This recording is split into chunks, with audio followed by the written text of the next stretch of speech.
Jeff Bezos, Elon Musk, Bill Gates. আমরা যখন ইতিহাসের সবচেয়ে ধনী ব্যক্তির কথা ভাবি তখন এই নামগুলোই আমাদের মাথায় আসে। কিন্তু যদি বলি ইতিহাসের সর্বকালের সেরা ধনী ব্যক্তি, এদের কেউ নন। তিনি ছিলেন একজন আফ্রিকান মুসলমান রাজা, যার সম্পদের পরিমাণ আজকের দিনেও কল্পনা করা কঠিন। আজ আমরা এমন এক ঐতিহাসিক ব্যক্তিত্বকে নিয়ে কথা বলবো, যার নাম হয়তো অনেকেই শোনেননি, কিন্তু যার কাহিনী শুনলে আপনি অবাক হতে বাধ্য। আমরা কথা বলছি চতুর্দশ শতাব্দীর মালি সাম্রাজ্যের সম্রাট মানসা মুসার কথা।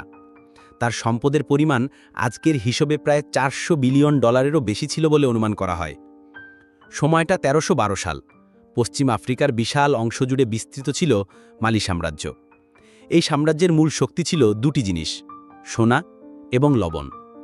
তৎকালীন পৃথিবীতে মালি সাম্রাজ্য ছিল বিশ্বের প্রায় অর্ধেক সোনার যোগানদাতা, আর এই বিশাল সম্পদের অধিপতি হিসেবে সিংহাসনে বসেন মানসা মুসা।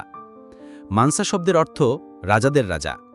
কিন্তু মানসা মুসার পরিচিতি শুধু তার ধন সম্পদের জন্য নয়, বিশ্ব তাহে চিনেছিল তার সেই কিংবদন্তিতুল্য মক্কা যাত্রার জন্য।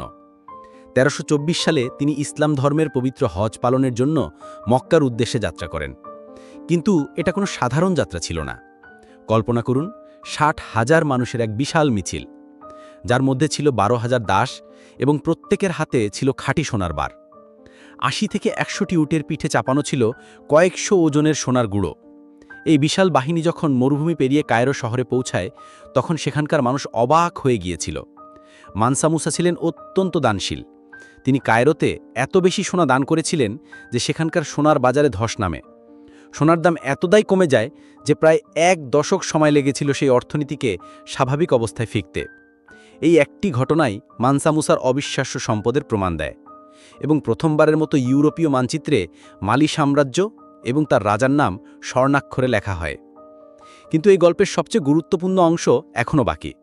হজ থেকে ফেরার সময় মানসা মুসা শুধু সম্পদ নিয়ে ফেরেননি, তিনি সাথে করে নিয়ে এসেছিলেন তৎকালীন মুসলিম বিশ্বের সেরা জ্ঞানী, পণ্ডিত, স্থপতি এবং শিল্পীদের। তিনি তার রাজধানী টিম্বুকটুকে একটি আধুনিক জ্ঞান-বিজ্ঞান ও সংস্কৃতির কেন্দ্রে পরিণত করতে চেয়েছিলেন। তার পৃষ্ঠপোষকতায় টিম্বুকটুতে গড়ে ওঠে বিখ্যাত সানকোর ইউনিভার্সিটি, যেখানে আইন, চিকিৎসা, গণিত, জ্যোতির্বিদ্যা এবং দর্শন নিয়ে পড়াশোনা করতে বিশ্বের বিভিন্ন প্রান্ত থেকে ছাত্ররা আসত। তিনি বিখ্যাত স্থপতি আবু ইসহাক আল সাহিলির সাহায্যে জাইঙ্গেরেবার মসজিদ সহ অসংখ্য মসজিদ, গ্রন্থাগার এবং প্রাসাদ নির্মাণ করেন।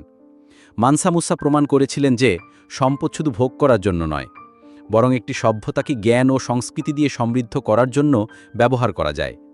তিনি আফ্রিকাকে বিশ্বের সামনে এক নতুন রূপে তুলে ধরেছিলেন, একটি সমৃদ্ধ, শিক্ষিত এবং শক্তিশালী মহাদেশ হিসেবে। তাহলে প্রশ্ন হলো, এত বড় একজন সম্রাট, এত বিশাল যার কীর্তি, তার কথা আজ আমরা অনেকেই কেন জানি না? এর একটি বড় কারণ হলো ইউরোকেন্দ্রিক ইতিহাস, যেখানে ইউরোপের বাইরের, বিশেষ করে আফ্রিকার গৌরবময় ইতিহাসকে অবহেলা করা হয়েছে। ঔপনিবেশিক শাসনের সময় আফ্রিকানদের নিজস্ব ইতিহাস ও সংস্কৃতিকে ইচ্ছাকৃতভাবে দমিয়ে রাখা হয়েছিল।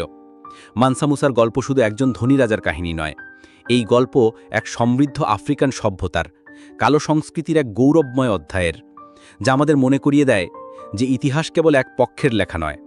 মানসা মুসার জীবন আমাদের শেখায় যে সত্যিকারের সম্পদ কেবল সোনা বা হিলে নয়, বরং জ্ঞান, সংস্কৃতি এবং মানুষের জন্য কল্যাণকর কাজই একজন মানুষকে ইতিহাসে অমর করে রাখে।